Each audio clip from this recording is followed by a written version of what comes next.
හොඳයි යාළුවනේ. අපේ YouTube නාලිකාවේ අලුත්ම වීඩියෝ එකකට ඔබ සාදරයෙන් පිළිගන්නවා.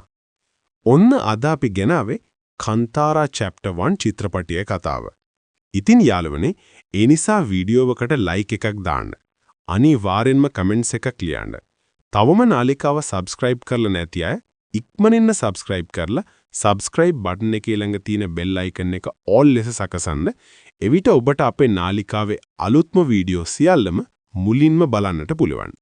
දැන් වෙඩි කතා නැතුළු අපි මේ පුදුමාකාර වීඩියෝ එක පටන් ගමු.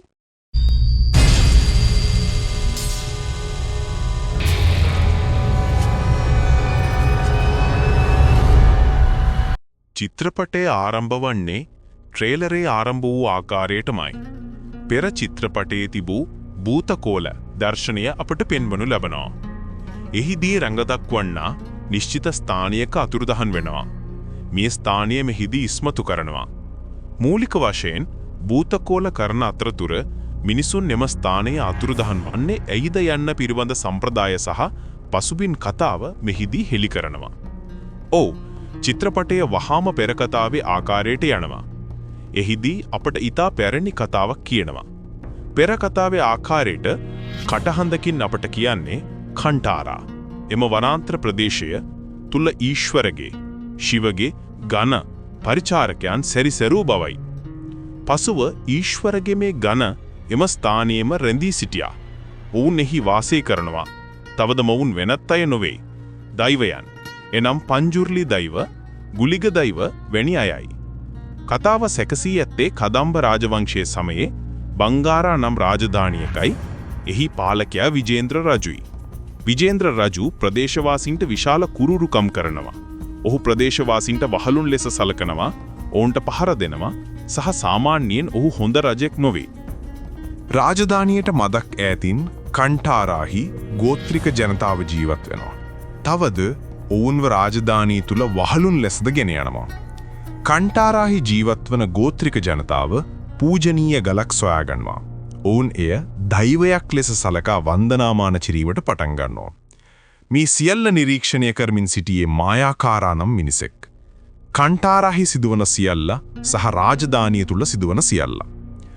මායාකාරා මතක තබා ගන්න. මන්ද මේ පුද්ගලයා කතාවට වැදගත්. කොහොම නමුත් රජු පෞකාරයෙක්.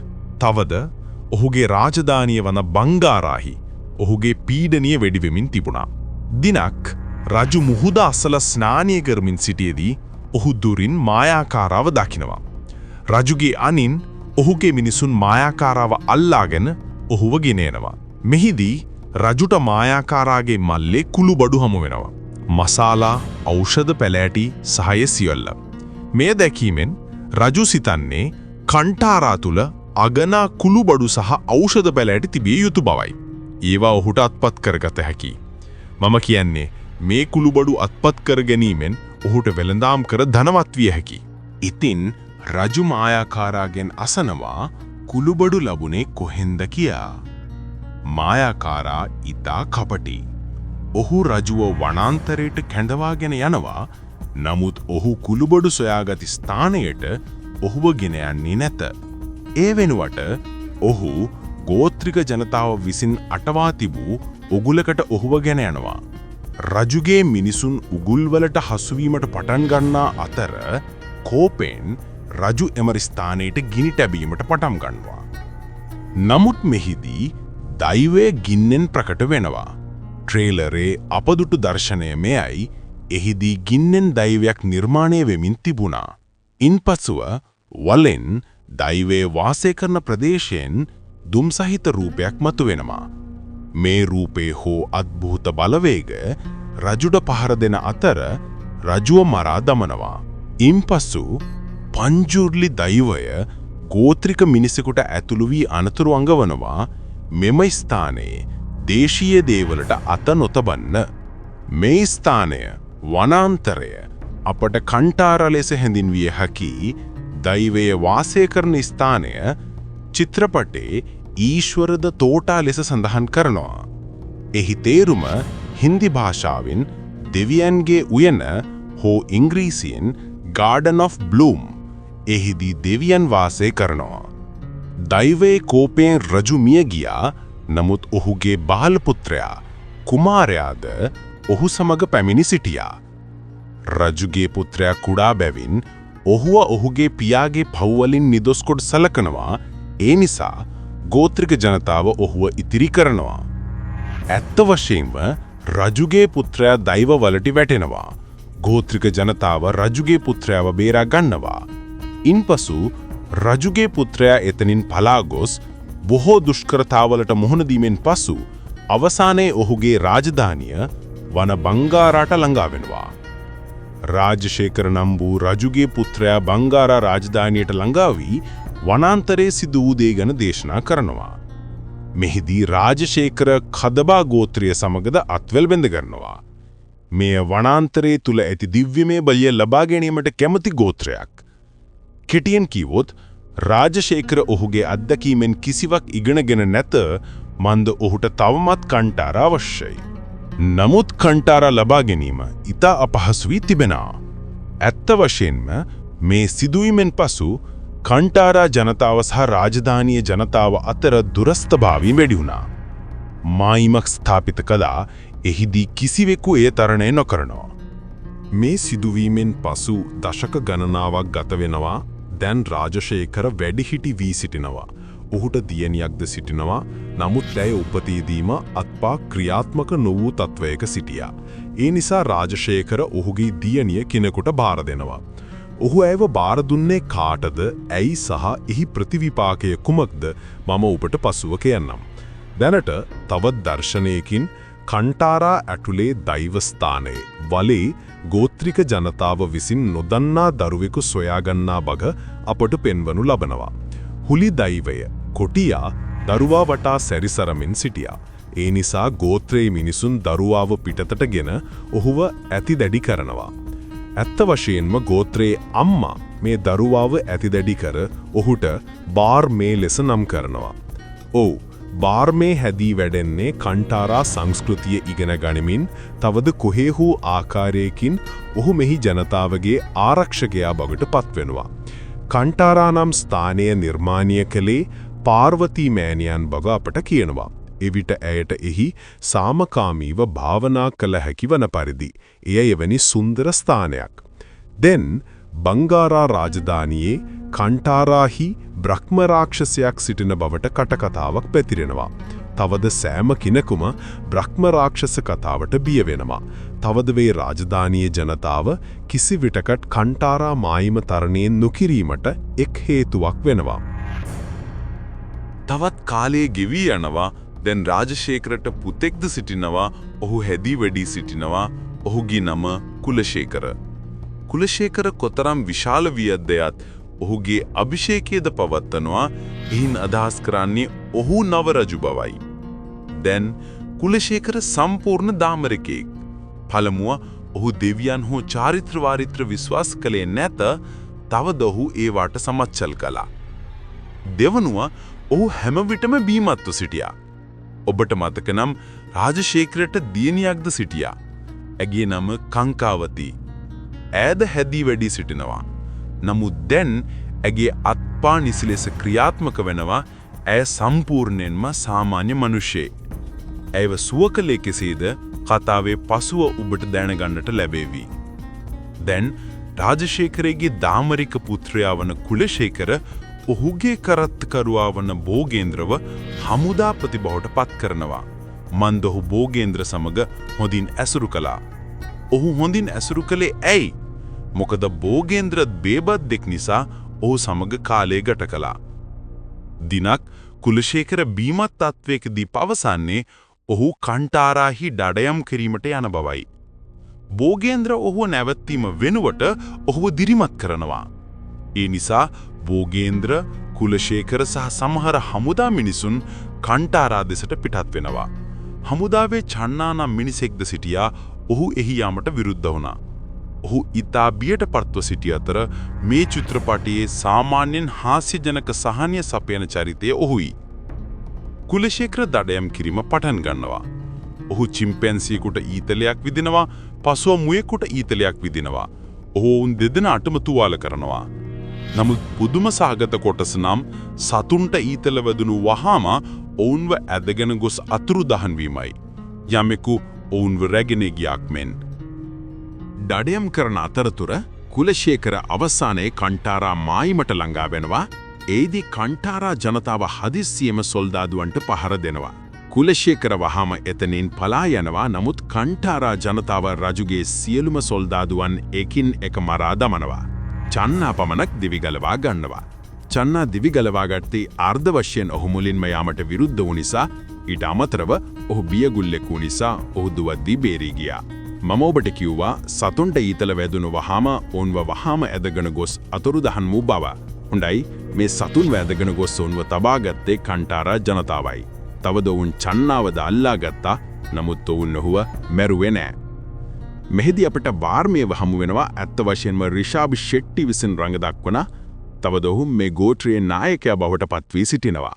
සොල්දාදුන් මරා දැමීමෙන් පසු කන්ටාරා ජනතාව ටික කනස්සල්ලට පත්වෙනවා. ඇයි? මොකද ඔවුන් හිතනවා රජු සහ ඔහුගේ සොල්දාදුවන් මෙහි පැමිණියා නම් ඔවුන්ට නැවත පැමිණිය හැකි. ඇත්ත වශයෙන්ම ඔවුන්ට බංගාරා රාජධානිය සමග සටන් කිරීමට සිදුවිය හැකි. චිත්‍රපටිය ආරම්භ වූයේ බංගාරාවේ පෙර රජු ඔවුන්ට පීඩා කළ බව, වහල්භාවයේ පැතිරී තිබූ බව, ඉන්පසු රජු කන්ටාරා වෙත පැමිණ ගිනි තැබීම නිසා දෛවය විසින් මරා දැමූ බවයි. තවද එතෙන් පටන් කන්ටාරා සහ රාජධානී ජනතාව අතර දුරස්ථභාවයක් නිර්මාණය වී තිබුණා.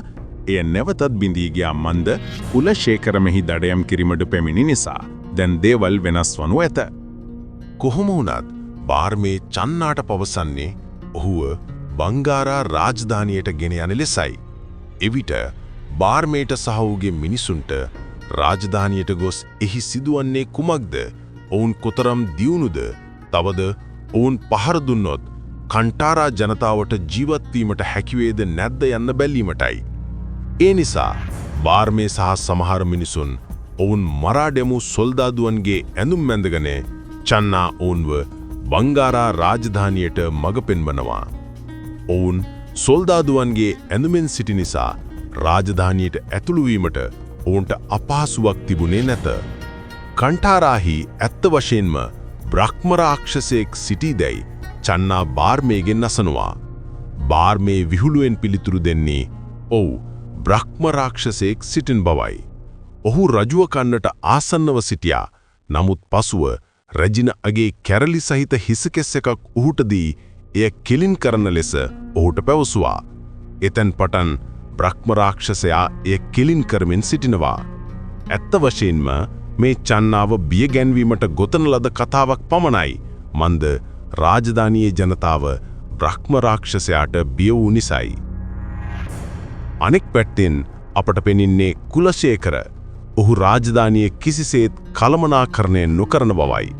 ඇත්ත වශයෙන්ම ඔහු උදේ නොව දහවල් කාලයේදී සභාවට යෙන්නේ ඔහු උදේ සිටම බීමත්ව සිටින නිසයි. අනෙක් අතට කංකාවතී කුමරිය රාජධානිය නිසි ලෙස රලා ගන්නවා. තවද ඇය කුලශේකරට වඩා බොහෝ හොඳයි. දැන් බාර්මේ සහ ඔහුගේ ජනතාව වෙත පැමිණෙන විට ඔවුන් බංගාරා රාජධානිය දකිනවා. තවද ඔවුන් තරමක් පැහැදුනා. මන්ද කොහේ හෝ ආකාරයකින් මේ රාජධානිය කන්ටාරාට වඩා බොහෝ දියුණු වූ නිසයි. මෙහි ගොඩනැගිලි ඉදිවෙමින් තිබුණා, විශාල පන්සලක් ඉදිවෙමින් තිබුණා. තවද ඔවුන්ට හොඳ උපකරණ තිබුණා. යකඩවලින් තැනූ දුනු සහ ඊතල වගේ. කන්ටාරා ජනතාව භාවිතා කළේ මුවහත් කළ ගල් පමණයි. ඉන්පසු රාජධානියේ ගොවිතැන තිබුණා. නිසි වාරි පද්ධතියක්. තවද ඔවුන් වරායේදී වෙනත් රටවල් සමග වෙළඳාම් කිරීම පවා පටන් ගෙන තිබුණා. එහෙත් රාජධානියේ ගැටලුව වූයේ දුප්පත් මිනිසුන්ට තවමත් වහලුන් ලෙස සැලකීම, කසපහර දීම සහ වැඩ කිරීමට සැලැස්වීමයි. පන්සල ඉදිවෙමින් තිබූ තැන කංකාවතී කුමරියද සිටියා. වැඩ අතරතුර මිටි ගැසීම සහ නියන් ගැසීම සිදුවෙද්දී ගලක් විසිවී අසල තිබූ මීවදයක වැදුනා. මීමැස්සන් සැමට දෂ්ට කිරීමට පටන් ගත්තා. සෑම තැනකම අවුල් වියවුල් ඇති වූ අතර තනි මීමැස්සෙකුට කංකාවතීට දෂ්ට කිරීමට පෙර බාර්මේ අයව රෙදි කඩකින් ආවරණය කර මේ අනුව ඇයව බේරාගත්තා. මේ දර්ශනයේදී බාර්මේ කොහේ හෝ ආකාරයකින් ගංගාවතීට කැමතිවීමට පටන්ගෙන ඇති බව පැහැදිලි. නමුත් ඇයව බේරා ගැනීමෙන් පසු ඔහු නිහඬව පිටත්ව ගියා. කොහොම වුණත් මේ සියල්ලෙන් පසු බාර්මේ සහ ඔහුගේ ජනතාව වරායට යනවා. එහිදී ඔවුන් වෙළඳපොළට ගොස් නවීන ආයුධ දෙස බලනවා. මා සඳහන් කළ පරිදි දුනු සහ ඊතල ඉතා තියුණුයි. යකඩ වලින් පලිහ වාත්තු කරමින් තිබුණා. තවද කඩු ඉතා තියුණුයි. තවද ඇත්ත වශයෙන්ම බාර්මේට මේ සියල්ල අවශ්‍ය වුණා. ඉතින් මේ ආයුධ ලබා ගැනීම සඳහා බාර්මේ වෙළඳාම් කිරීමට සිතනවා. නමුත් ප්‍රශ්නය නම් බාර්මේ වෙළඳාම් කරන්නේ කෙසේද? ආපසු ඔහු දෙන්නේ කුමක්ද? හොඳයි. ඔහුට ඖෂධ පැලෑටි සහ කුළුබඩු දිය හැකි. මන්ද කන්ටාරා ඇතුලේ ඖෂධ පැලෑටි සහ කුළුබඩු ඕනෑතරම් තිබෙනවා. ඇත්ත වශයෙන්ම කන්ටාරාහි සොයාගත් කුළුබඩු මේ රාජධානියේ විකුණනු ලැබීම ගැන බාර්මේ ටිකක් පුදුම වුණා. බාර්මේ සහ ඔහුගේ ජනතාවගේ සංවාද වලින් සෑම කෙනෙකුටම වැටහෙන්නේ ඔවුන් කන්ටාරාහි මිනිසුන් බවයි. ඒ නිසා වෙළඳපොලේ මිනිසුන් කන්ටාරාහිමේ මිනිසුන් අත්අඩංගුවට ගැනීමට සැබෑ සොල්දාදුවන් කැඳවනවා. ඉන්පසු කුමක්ද? බංගාරා රාජධානියේ සොල්දාදුවන් සහ කන්ටාරා ජනතාව අතර සටනක් ඇති වෙනවා. මේ සටන විශාල අවුල් සහගත තත්ත්වයක් ඇති කරන අතර කන්ටාරා ජනතාව රථයකට පෙරහැරවල් සඳහා භාවිතා කරන දිගු රථය නැගී එය පදවාගෙන පැන යාමට උත්සාහ කරනවා. නමුත් ඔවුන්ගේ රථයේ දාරයකදී නවතිනවා. එය නවතින්නේ නැත. සොල්දාදුවන්ය නවත්වනවා. නැදිනම් රථය පහළට යනවා. තවද රථය නවත්වූ නිසා බාර්මේ සහ ඔහුගේ මිනිසුන් අත්අඩංගුවට ගන්නවා. කන්ටාරාහි මිනිසුන් රාජධානියට පැමිණ ඇති බවට මේ පුවත කුලශේකරට ළඟා වෙනවා. ඒ නිසා ඔහු බාර්මේ සහ ඔහුගේ මිනිසුන්ව සිරගත කරනවා පමණක් නොව ඔවුන්ට කසපහර දෙනවා. බාර්මේ චන්නා තමාට බංගාරා රාජධානියට මඟ පෙන්වූ බව හෙළි කරන්නේ නැත. ඒ නිසා චන්නා හිදී බේරී ගියා. මේ වදහිංසාදීමේ සැසිය අතරතුර රාජශේකර මෙහි පැමිණ මේ සියල්ල නවත්වන ලෙස කුලශේකරට පවසනවා. ඉන්පසු බාර්මේ සහ ඔහුගේ ජනතාව සිරගිදර සිරගත කරනවා. පලා යාම සහ වෙළඳාම. මේ අවස්ථාවේදී මම ඔබට චරිත දෙකක් ගැන කියන්න කැමතියි. ඔවුන් පියා සහ පුතායි. ඔවුන්ගේ නම් බූබා සහ පේපා. ඔවුන් වරාහේ සමස්ත වෙළඳ පද්ධතියම කළමනාකරණය කරනවා. සමහර අය වෙළඳාම් කිරීමට පිටතින් මෙහි පැමිණි ඇති බව බූබාට දැනගන්නට ලැබුණු විට ඔහු ඔහුගේ පුතා වන පේපාව යවන්නේ ඒ මිනිසුන්ට පාඩමක් ඉගෙනවීමටයි. පේපා බාර්මේ සහ ඔහුගේ මිනිසුන් සමග කටයුතු කිරීමට සිරගෙදරට එනවා. නමුත් ඔවුන් කන්ටාරාහි මිනිසුන් බව ඔහු දැනගත් විට ඔහුම ඉතාබියට පත්වෙනවා. සිරගෙදර ඇතුලේදී බාර්මේ සහ ඔහුගේ සගයන්ට සනාකප්පා නම් තවත් මිනිසෙක් හමු වෙනවා. සනාකප්පා රාජධානියේ ගෘහ නිර්මාණ ශිල්පියයි. ඔහු සියල්ල ගොඩනැගුවා. රාජධානියේ පෞර, බලකොටුව, පන්සල සහ නැව. එකම ගැටලුව ඌයේ සනාකප්පා නැව මත වැඩ කරමින් සිටියදී ටිකක් බීමත්ව සිටීමයි. ඒ නිසා ඔහු නැවේ සිදුරක් දෙමුවේ ජලය බැස යාමට හැකිවන පරිදි. නමුත් එම සිදුර හරහා ජලය ඇතුළු වී නැව ගිලී ගියා. තවද සනාකප්පා මේ අපරාධය වෙනුවෙන් සිරගත කළා. දැන් සනාකප්පා බාර්මේට සහ කන්ටාරා ජනතාවට මිතුරෙක් බවට පත්වෙනවා. කොහොම වුණත් බාර්මේ පේපාවෙන් මත් කරවන ඖෂධ පැලෑටි දුම් බොන්න සලස්වනවා. මෙය පේපාව ඉතාමත් මත් කරනවා. ඉන්පසු බාර්මේ පේපාට කියනවා මෙතැන් පටන් ඔවුන්ද වරායේ වෙළදාම් කරන බව. ඇත්ත වශයෙන්ම පේපා කොතරම් මත්ව සිටියාදයත් බාර්මේ ඔහුව සිරගදර සිරකර ඔහුගේ මිනිසුන් සමග පිටත්ව ගොස් කන්ටාරා වෙත ආපසු යනවා.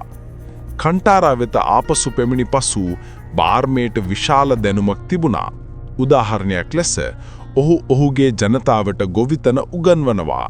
ඉන්පසු ඔහු වාරි පද්ධතියක් ගොඩනගෙනවා. ජලය ගලා යා හැකිවන පරිදි සෑම තැනකම ඇල මාර්ග ස්ථාපනය කරනවා. ඉන්පසු ඔවුන් උපකරණ සාදනවා. ඉන්පසු ඔවුන් ගොවිතැන හරහා කුළුබඩු ඉතා හොඳින් දියුණු කිරීමට පටන් ගන්නවා. දැන් ඔවුන් සතුව කුළුබඩු තිබුණා. ඒවා ඔවුන් වෙළඳාම් කිරීමට බංගාරා වරායට ගෙන එනවා. ඔවුන්ගේ ඉල්ලීම වූයේ මෙතැන් පටන් ඔවුන් මායිමේ එකතුනක් තබා නොගන්නා බවයි. ඇත්ත වශයෙන්ම ඔවුන් දැන් වරායට පැමිණ තමන් විසින්ම සාධාරණ වෙළඳාම් කරනවා. තවද බූබා විහිළුවෙන් ඔවුන්ට වෙළඳාම් කිරීමට අවසර දෙනවා. ඔහුට අවසර දීමට බලයක් නොතිබුණත් මේ බලය ලබා දිය හැක්කේ රාජකීය පවුලේ කෙනෙකුට පමණයි. ඇත්ත වශයෙන්ම සියලුම වරාය වැඩ අධීක්ෂණය කළේ කංකාවතී. ඉතින් පිටතින් මිනිසුන් වෙළඳාම් කිරීමට මෙහි පැමිණ ඇති බවට පුවත කංකාවතීට ළඟා වූ විට ඇය බාර්මේව හමුවීමට කැඳවා ඔහුට වෙළඳාම් කළ හැකි බව පැහැදිලිව ප්‍රකාශ කරනවා. ගැටලුවක් නැත. නමුත් ඔහුට 4න් 1ක බද්දක් ගෙවීමට සිදුවනු ඇත. බාර්මේ මේ පිළිගන්නවා. ඉන්පසු කුමක්ද? කන්ටාරා ජනතාව මෙහි වෙළඳාම් කිරීමට පටන් ගන්නවා. තවද මේ අවස්ථාවේදී කංකාවතී සහ බාර්මේ අතර රසායන විද්‍යාවක් වර්ධනය වීමට පටන් ගන්නවා. වරක් ලස්සන අශ්වයෙක් පාලනයෙන් තොර වී කංකාවතීට පහර දීමට ආසන්නව සිටියා. නමුත් බාර්මේ මෙදිහත් වී අශ්වයාව පාලනයට ගන්නවා. බාර්මේ මෙහි වෙළඳාම් කිරීමෙන් මුදල් ඉපයුව පමණක් නොව ඔහු වහලුන් නිදහස් කරමින්ද සිටියා. ඇත්ත වශයෙන්ම බාර්මේ සහ කංකාවතී අතර සමීපභාවයද වැඩි වෙමින් තිබුණා. වරක් කංකාවතී බාර්මේව ඇගේ කුටියට ගෙනෙනවා. කංකාවතීගේ සේවිකාවන් බාර්මේව වාඩි කරවා ඔහුව පිළිගන්නවා. මෙහිදී කංකාවතී බාර්මේ සමග ගාඩන් ඔෆ් බ්ලූම් කන්ටාරා දෙකීම ගැන කතා කරනවා. නමුත් බාර්මේ පවසන්නේ එය කළ නොහැකි බවයි. මේ දර්ශනය ඔබට මතක තබාගත යුතුයි. මන්ද පසුව එයට කුඩා සම්බන්ධයක් ඇති නිසායි. කොහොම වුණත් පසුව අපට වැටහෙනවා බාර්මේ දැනටමත් කන්ටාරාවලින් කුළුබඩු විශාල ප්‍රමාණයක් විකුණා ඇති බව. තවද අමතර කුළුබඩු සඳහා ඔහුට වනාන්තරයේ තවදුරටත් ගැඹුරට යාමට සිදුවනු ඇත. ඒ නිසා බාර්මේ සහ ඔහුගේ මිනිසුන් කිහිප දෙනෙක් වනාන්තරයේ ගැඹුරට යනවා. එහිදී ඔවුන් කොටියෙකු දැකිනවා. පුදුමයට කරුණක් නම් කොටියා බාර්මේට පහර දෙන්නේ නැහැ. මන්ද සමහර විට පූජනීය ගල්, දෛවගල් බාර්මේ පිටුපස තබා තිබූ නිසායි. ඇත්ත වශයෙන්ම කොටියාගේ ඇස්වල එක්තරා ආකාරයක ආලෝකයක් දිස්වෙනවා. බාර්මේගේ ඇස්වල දපටේම පෙනෙනවා. තවද ඔවුන් ශුද්ධ වූ දෛවයේ බව එය අපට පැහැදිලිවම කියනවා. තවද කොටියාගේ ඉරියව්වෙන් පැහැදිලි වුණේ එය බාර්මේට යමක් පැවසීමට අවශ්‍ය වූ බවයි. ඒ නිසා බාර්මේ කොටියා පසුපසින් ඇවිදීමට පටන් ගන්නවා. තවද කොටියා ඔවුන්ම වනාන්තරයේ ගැඹුරට මඟ පෙන්වනවා. එක් ස්ථානයකදී බාර්මේගේ පන්දමේ තනිවම නිවී යන අතර ඉතා විශාල ශබ්දයක්, සැබෑ කම්පනයක් ඇති කරන ශබ්දයක් ඇසෙනවා. මේ දෙතුන් වතාවක් සිදුවෙනවා. තවද අවසානයේදී බාර්මේ තේරුම් ගන්නේ ගස්මත චිම්පන්සින් විශාල ප්‍රමාණයක් වාඩි වී සිටින බවත්, ඔවුන් කෑ ගසීමට පටන්ගත් විට ඔවුන් ඒ නිවා දමන බවත්ය. ඒ නිසා බාර්මේ මේ චිම්පන්සීන්ව ගස්වලින් ඉවත් කර අවසානයේ මේ ප්‍රදේශයට ඇතුළු වෙනවා. තවද මේ ප්‍රදේශයේ ඇතුළත ඔහුට කදබා ගෝත්‍රයේ මිනිසුන් හමු වෙනවා. ඔව් මිත්‍රවරුනි, කදබා ගෝත්‍රයේ මිනිසුන් වනාන්තරයේ ගැඹුරේ ජීවත් වෙමින් සිටියා. තවද මෙහිදී ඔවුන් යම් ආකාරයක චාරිත්‍රයක් ඉටු කරනවා පමණක් නොවේ, ඔවුන් කුළුබඩු වගා කරමින්ද සිටියා. මේ මිනිසුන් කෙසේ හෝ බංගාරා රාජධානියට සම්බන්ධ වී ඇති බවත්, ඔවුන්ට කුළුබඩු සපයමින් සිටිය බවත් පැහැදිලි. තවද මා සඳහන් කළ පරිදි ඔවුන් යම් ආකාරයක නපුරු චාරිත්‍රයක්ද ඉටු කරමින් සිටියා. කදබා ගෝත්‍රයේ මිනිසුන් බාර්මේට සහ ඔහුගේ මිනිසුන්ට පහර දෙනවා. තවද ඔවුන්ගේ ගෝත්‍රයේ එක් මිනිසෙක් සිටියා. ඔහු යම් ආකාරයක දැව කැබැල්ලක් අල්ලාගෙන සිටියා. ඒ ඔහුට චිම්පන්සින් පාලනය කිරීමට හැකි වුණා. මේ සටන දරුණුයි. එහිදී බාර්මේ සහ ඔහුගේ මිනිසුන් එක් අවස්ථාවකදී කදබා ගෝත්‍රයේ මිනිසුන්ම පරාජය කරනවා. නමුත් චිම්පන්සින් පාලනය කළ කදබා මිනිසා චිම්පන්සින් විශාල ප්‍රමාණයක් එකතු කරනවා. ඔවුන් බාර්මේට සහ ඔහුගේ මිනිසුන්ට පහර දෙනවා. ඒ නිසා මේ අවධානය වෙනතකට යොමු කිරීම නිසා බාර්මේ සහ ඔහුගේ මිනිසුන් කදබා ගෝත්‍රයේ උගුල්වලට වැටි ගස්වල එල්ලෙනවා. තවද දැන් ඔවුන්ට නරක දෙයක් සිදුවීමට ආසන්නව තිබුණා. නමුත් පසුව කොටියා එතනට පැමිණ චිම්පන්සින් පාලනය කරමින් සිටි පුද්ගලයා මරා දමනවා. මේ සියලුම චිම්පන්සින් පලා යාමට සලස්වනවා. කදබා ගෝත්‍රයේ මිනිසුන්ද පලා යනවා. තවද කෙසේ හෝ බාර්මේ සහ ඔහුගේ මිනිසුන් ජයග්‍රහණය කරනවා. නමුත් මේ මුළු සටනේදී බාර්මේගේ කණ්ඩායමේ එක් අයෙක් මිය යනවා. මරා දැමූ කන්ටාරාහි පුද්ගලයාගේ අවසාන කටයුතු සිදු කරනවා. තවද මේ අවස්ථාවේදී කදබා ගෝත්‍රයේ කවුදයි අපට දැනගන්නට ලැබෙනවා. මේ මිනිස්සුන් බොහෝ කලකට පෙර කන්ටාරා වෙත පැමිණ ඔවුන්ගේ ගම්මානය ගංවතුරකින් සේදී ගිය බවට බොරු කීවා. ඒ නිසා ඔවුන් වෙනත් ස්ථානයකට පැමිණියා. නමුත් යථාර්ථය වූයේ කදබා ගෝත්‍රයේ මිනිසුන්ට කන්ටාරා ඇතුලේ ඇති දෛවයන්ගේ බලය අවශ්‍ය වීමයි. මේ කදබා ජනතාව සෑම විටම කළු මායාවන් සහ චාරිත්‍ර වාරිත්‍ර සමග කටයුතු කළා. තවද දැන් ඔවුන්ට දෛවයන්ගේ බලයද අවශ්‍ය වුණා. තවද ඔවුන් කන්ටාරා වෙත පැමිණීමෙන් පසුව පවා ඔවුන්ගේ චාරිත්‍ර වාරිත්‍ර පටන් ගන්නවා. තවද ඔවුන්ගේ චාරිත්‍ර වාරිත්‍ර කොතරම් භයානකදයත් අවට සතුන් සහ ගස් මිය යාමට වියලී යාමට පටන් ගත්තා. ඉන්පසු පාර්වතී මෑණියන් විසින් ශුද්ධ වූ දෛවය එව්වා. ඔහු මේ කදබා ගෝත්‍රයේ මිනිසුන්ම මෙතනින් පළවා හැරියා. නමුත් කදබා ගෝත්‍රයේ මිනිසුන් නැවතත් ඔවුන්ගේ පිළිකුල් සහගත ක්‍රියා ආරම්භ කර ඇති බව පෙනෙනවා. තවද මේ වතාවේ ඔවුන් වනාන්තරයේ ගැඹුරේ සිටිනවා. තවද නැවතත් ඔවුන්ගේ චාරිත්‍ර වාරිත්‍ර වලින් වනාන්තරයේ දූෂණය කරනවා පමණක් නොවේ. ඔවුන්ගේ ඇස් දිව්‍යමය බලයන් මත තිබෙනවා. කදබා ජනතාව තවත් මොනවාද කරන්නේ ඔබට පසුව දැනගන්නට ලැබේවි. බාර්මේගේ නැගීම සහ අවසාන ගැටුම. අනෙක් පැත්තෙන් කන්ටාරා ජනතාව වරායේ ව්‍යාපාර කරන බව කුලශේඛර දැනගන්නවා. කෝපයෙන් ඔහු සියල්ල සමතයකට පත් කිරීමට භෝගීන්ද්‍රව යමනවා. භෝගීන්ද්‍ර වරායට පැමිණ භූබාට පහර දීමට පටන් ගන්නවා. මේ වරායේ වගකීම ඔහු බව පවසමින් භූබා ඔහුට පවසන්නේ හැමෝම ඉදිරියේ මේ නොකරන ලෙසයි. නමුත් භෝගේන්ද්‍ර සමන් දෙන්නේ නැත. හදිසියෙම බාර්මේ පැමිණ භෝගේන්ද්‍රගේ කසේ නවත්වනවා. ඔහු ඒ නවත්වනව පමණක් නොව භෝගේන්ද්‍රට සහ ඔහුගේ මිනිසුන්ට පහර දෙනවා. ඒ පමණක් නොව මෙතන් පටන් මේ වරායේ තමා යටතේ පවතින බව බාර්මේ ප්‍රකාශ කරනවා. ඔහු තවදුරටත් කිසිදු බද්දක් ගෙවන්නේ නැත. තවද සෑම කෙනෙකුටම මෙහි වෙළඳාම් කළ හැකි දැන් භූබා සහ පේපාද මේ සහාය දෙනවා. තවද ඔවුන්ටද බාර්මේ සමග වැඩ කිරීමට අවශ්‍යයි. බාර්මේ නාවික හමුදාව පවා ගිල්වෙනවා. එනම් කිසිවෙකුට බාර්මේට හානි කළ නොහැකි බවයි.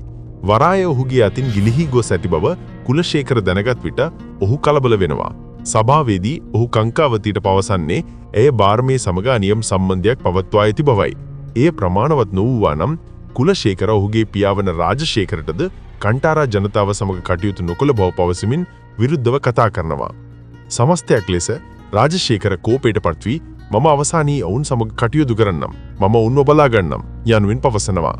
දැන් ඒ රාත්‍රී ආහාරය අතරතුර කුලශේඛර ඔහුගේ පියා වෙත පැමිණ සභාවේදී තමා ඔහු අපහාස කළ බව පවසමින් සමාවා එදිනවා. එය නිවැරදි නොවි බවයි.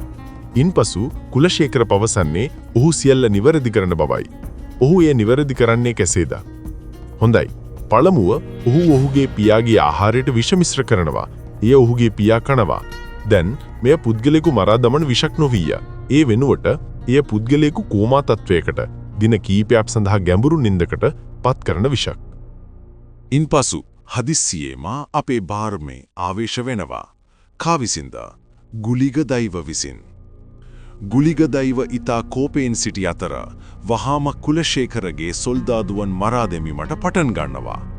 මෙහිදී අපට ගුලිග දෛවයේ බොහෝ ආකාර දැකගත හැකි.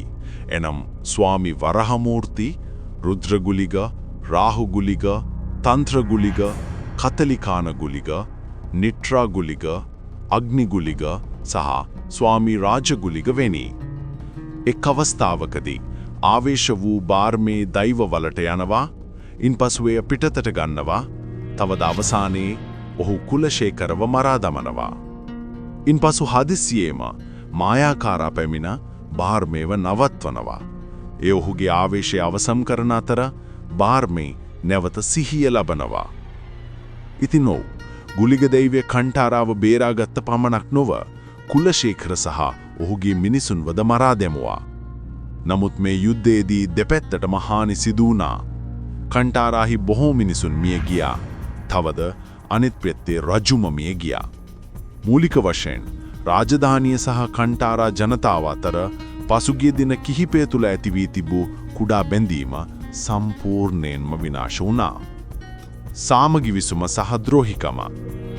ඉන්පසු දෙපැත්තටම විශාල හානියක් සිදු වූ බව පැහැදිලිවම අපට කියන දර්ශන කිහිපයක් අපට පෙන්වනු ලබනවා. කන්ටාරාහි මරා දෙමු මිනිසුන් භූමදාන කරනවා. කුලශේඛරගේ සිරුර ආදාහනය කරනවා. මේ අවස්ථාවේදී රාජශේඛරද නැවත සිහිය ලබන අතර ඔහුගේ පුතා මිය ගොස් ඇති බව සොයාගන්නවා. ඔහු ඊතා කෝපයටපත් වී මිනිසුකු මරා චිතකයට ගිනි තබනවා. එවැනි තත්ත්වයක් තුල කංකාවතීද ඊතා දුක් වූ අතර ඉන්පසු කුලශේකරගේ අවසාන කටයුතු සිදු කරනවා. ඉන්පසු රාජධානියේ පන්සලේ ශිවලිංගයක් ස්ථාපනය කිරීම පටන් ගන්නවා. නමුත් ශිවලිංගයේ ඉරිතලීමක් දිස් වෙනවා. තව දෙය පැහැදිලිවම නිරූපණය කළේ දෙවියන් රාජධානිය ගැන සතුටු නොවන බවයි. ඍෂිවරු පවසන්නේ පළමුව ඔවුන් දෙවියන්ව සතුටු කළ යුතු බවයි. ඉන් පසුව පමණක් බ්‍රහ්ම කලාශය අභිෂේක කිරීමේ චාරිත්‍රය කළ හැකි.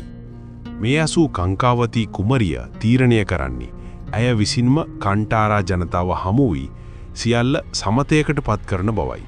ඒ නිසා කංකාවතී ආරක්ෂකීන් කිහිප දෙනෙකු සමග කන්ටාරා වෙත යන අතර ඔවුන් ප්‍රදේශයට ඇතුළු වූ වහාම කන්ටාරා ජනතාව ආරක්ෂකීන්ව මරා දමනවා. ඔවුන් කාන්තාවන්ට සහ ළමයින්ට පහර නොදෙන නිසා ඔවුන් කංකාවතිට පහර දෙන්නේ නැත. කංකාවතී ඔවුන් ඉදිරියේ වැඳ සමාව ඉල්ලා සිටින අතර එය පසුතැවිලි වීමට පැමිණි බව පවසනවා. අයාගේ සහෝදරයාගේ දුෂ්ටකම ගැන පෞද්ගලිකව දුක්වන අතර දැන් නැය සාමයෝජනාවක් ගෙනවිත් තිබෙනවා. කංකාවතීට අනුව අද සිට කන්ටාරා ජනතාව බංගාරා රාජධානියේ ජනතාවගෙන් වෙන්න ඕනු ඇත. හැමෝම සමානවනු ඇත. මිගේ සංකේතය වන්නේ කන්ටාරාහි දෛවයන් බංගාරා රාජධානියේ ඉදිවෙමින් පවතින පන්සලෙන් පිටත ස්ථාපනය කිරීමයි. දැන් කර්ණාටකයේ දෛව සම්ප්‍රදායේ දෛවයන් පන්සලක් වූ නිවසක් තුල වාඩි නොවන බව ඉතා ප්‍රසිද්ධයි. ඒ වෙනුවට ඔවුන් සිටින්නේ සෝබාදහමේ විවෘතවයි. ඒ නිසා ඔවුන්ව පන්සලෙන් පිටතේ ස්ථාපනය කරනු ඇත. බාර්මේ ඇත්ත වශයෙන්ම ප්‍රතික්ෂේප කරනවා. දෛවය කංකාවතී සමග නොයන බව පවසමින්. ඒ නිසා කංකාවතී අසන්නේ කතා කරන්නේ බාර්මේද නැත්නම් දෛවය මද කියයි. එහි ඇඟවීම වන්නේ භූතකෝල ඉටු කර දෛවයන්ගෙන්ම ආසන්න ඔවුන් මේ සඳහා සූදානම්ද නැද්ද කියා.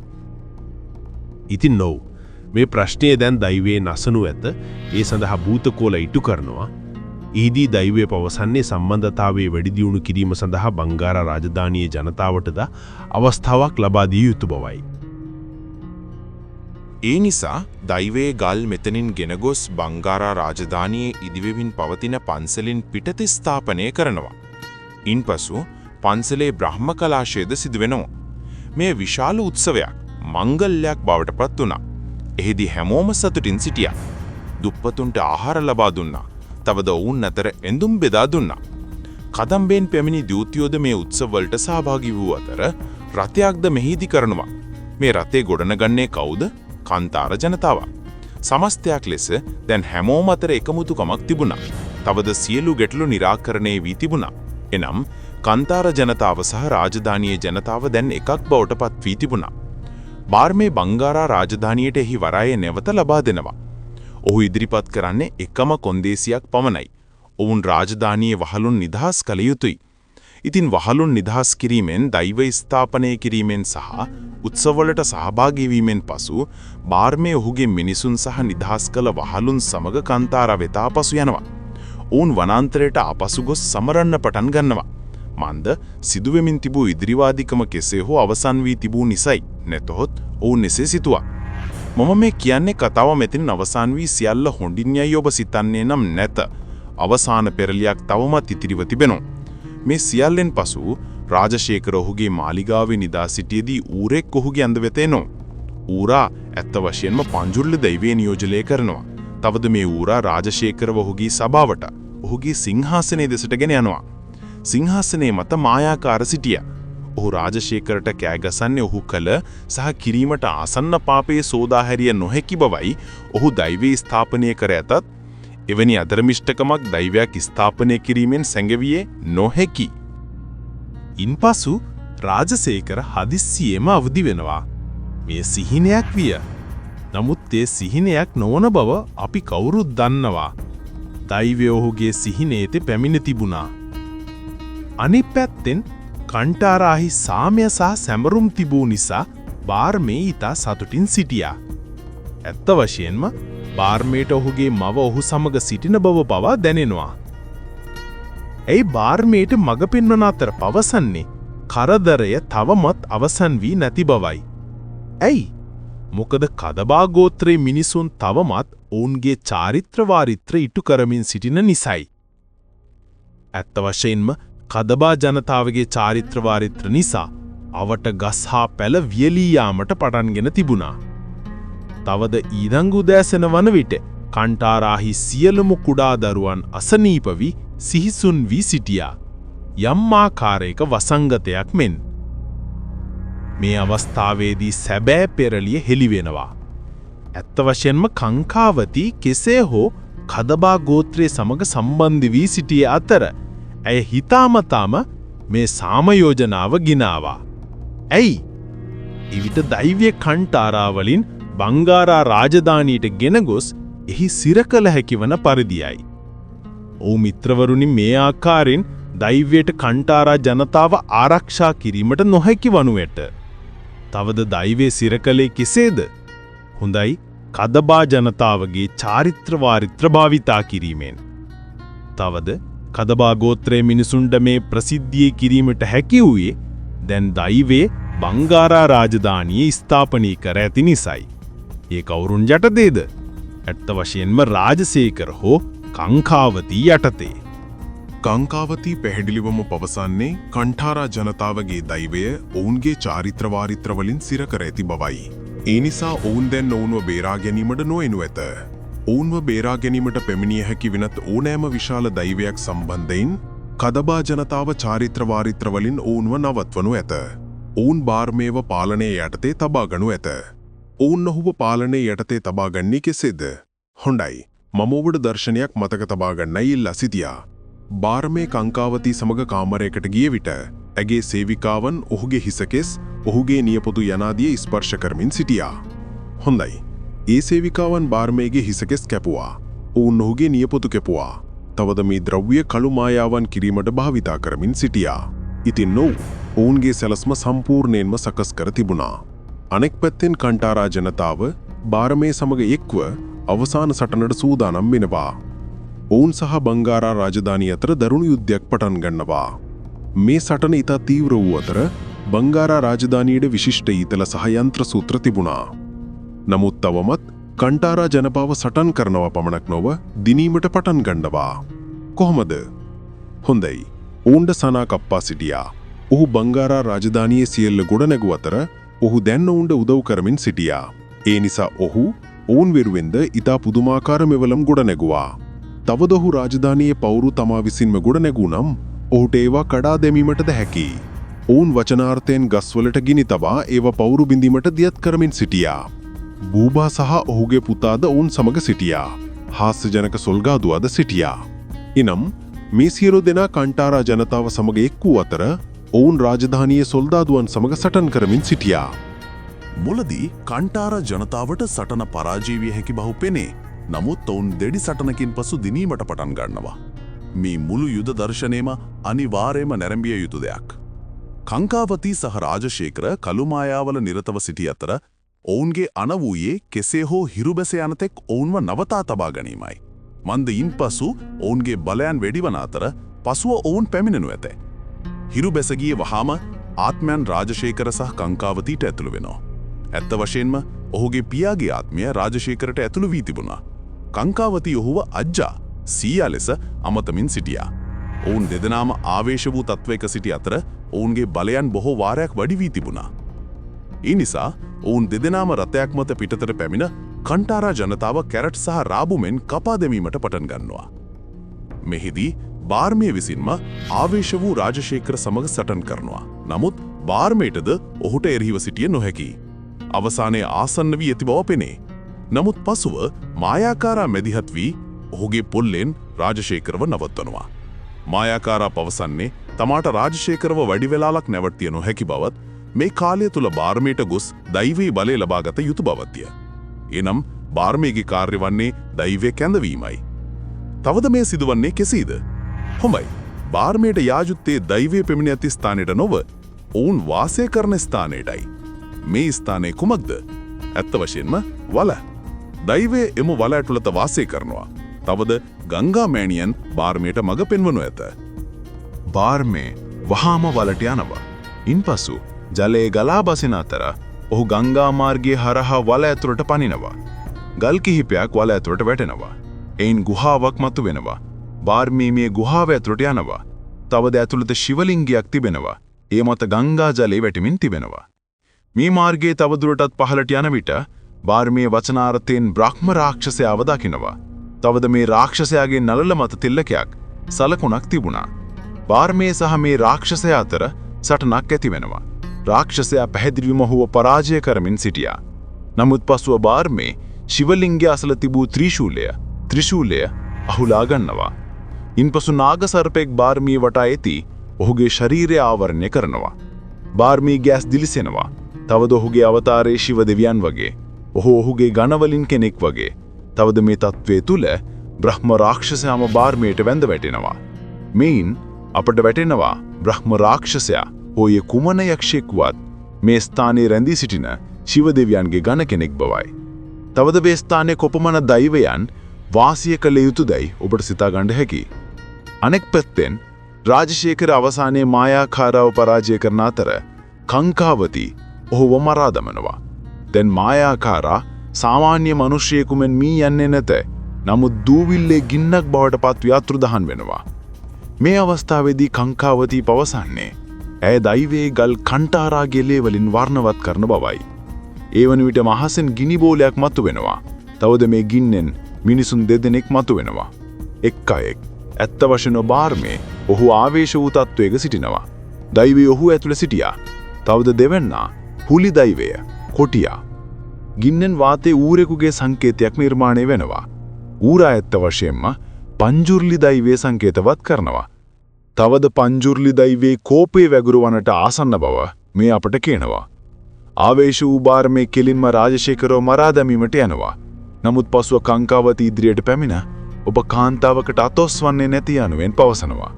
මේ ඇසූ බාර්මී සිනාසී ඔහු ඇතුළේ සිටින දේවතාවියක් කැඳවනවා. "ඕ මිත්‍රවරුනි, මා සංකේ බාලා කැඳවනවා." තවද බාර්මී හරියටම ඡණ්ඩි අවතාරයෙන් ක්‍රියා කර අතර ඔහු කංකාවතිව මරා දමනවා. ඉතින් දැන් මා දුර්ගා හෝ මා කාලි වැනි දේවතාවියක් ඔහු ඇතුළට පැමිණ තිබෙනා. තවද චණ්ඩි මෑණියන්ගේ ස්වරූපයෙන් කංකාවතීව මරා දැමීමට ඔහුට හැකි වූයේ දිව්‍යමය කොටස නිසායි. ඉන්පසු ඊළඟ මොහොතේදීම ඔහු රාජශේඛරවද අවසන් කරනවා. එනම් ඔහු ගොස් ඔහුව තත්තරයකින් මරා දමනවා. ඉතින් මෙහෙදී අධර්මිෂ්ඨකම විනාශ වුණා. තවද බාර්මී කෑ ගසන විට ඒ ගර්ජනාව අපට සැබවින්ම මිනිස්සුන් දෙදෙනෙකුගේ හඬ ඇසෙනවා. පිරිමි සහ ගැහැණු. මේ අවසාන දර්ශනීය ඊළඟ මට්ටමේ විය මිත්‍රවරුනි, එහිදී අපට දෙවියන්ගේ අවතාරය සහ දෛවයේ දරුණු රුද්‍ර ස්වරූපය පෙනෙනවා. චිත්‍රපටයේ අවසාන දර්ශනයේදී කණ්ඨාරාහි නවතත් කෝල සිදු වෙනවා. තවද මෙහිදී අපට රඟ දක්වන්නන් දෙදෙනෙක් පෙනෙනවා. පිරිමි රඟ දක්වන්නෙක් සහ ගැහැණු රඟ දක්වන්නෙක් සිටියා. මේ අයගෙන් එක් අයෙක් බාර්මී. එනම් බාර්මී භූත කෝලය ඉටු කරනවා. ඔහු එක් පුද්ගලයෙක්. තවද මෙහිදී දෛවය නවතත් ස්ථාපිත කරනවා. කෝලයෙන් පසු බාර්මී වලට පැන අතුරුදහන් වෙනවා. තව දෙතැන් පටන් ඒ ස්ථානය රඟ දක්වන්නා පැමිණ බොහෝ විට අතුරුදහන් වන ස්ථානයක් බවට පත් වී තිබෙනවා. ඉතින් නූ චිත්‍රපටයේ ආරම්භයේ තිබු ප්‍රශ්නය ඒ ස්ථානීය මිනිසුන් අතුරුදහන් වන්නේ ඇයි? පිළිතුර දැන් ඔබට පැහැදිලි. තවද කණ්ඨාරා චැප්ටර් 1 චිත්‍රපටය අවසන් වන්නේ මෙතනින්. ඉදින් ඇලුනේ මේ වීඩියෝව සහ චිත්‍රපටයේ කතාව ඔබට හොඳයි කියලා හිතුණා නම් ඔබ සියලු දෙනාම වීඩියෝ එකට ලයික් එකක් දාන්න, කමෙන්ට්ස් එකක් දාන්න. ඒ වගේම channel එක subscribe කරලා නැති අය ඉක්මනින්ම YouTube channel එක subscribe කරන්න. නැවතත් මේ වගේ තවත් විශිෂ්ට වීඩියෝවකින් ඔබව හමු වෙන්නම්.